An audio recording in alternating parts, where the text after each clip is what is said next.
কবিগুরু রবীন্দ্রনাথ ঠাকুরের লেখা কবিতা নৌকা যাত্রা।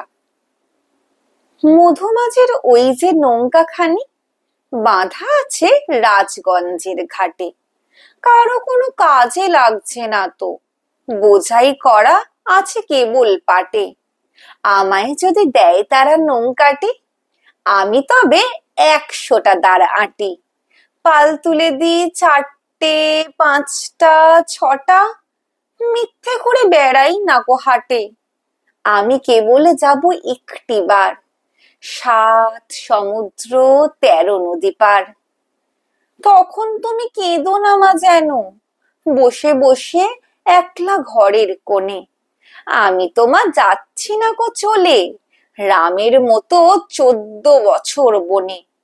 আমি যাব রাজপুত্র হয়ে, নৌকা ভরা সোনা মানিক বয়ে। আশুকে আর শ্যামকে নেব সাথে, আমরা শুধু যাব মা 3 জনে। আমি কেবল যাব একটিবার, 7 সমুদ্র 13 নদী পার। ভোরের বেলা নৌকা দেব ছেড়ে, দেখতে দেখতে কোথায় যাব ভেসে। দুপুর বেলা তুমি পুকুর ঘাটে, আমি তখন নতুন রাজার দেশে।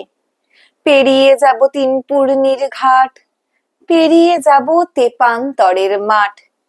ফিরে আসতে সন্ধে হয়ে যাবে, গল্প বলবো তোমার কোলে বসে। আমি কেবল যাব একটিবার, 7 সমুদ্র 13 নদী পার।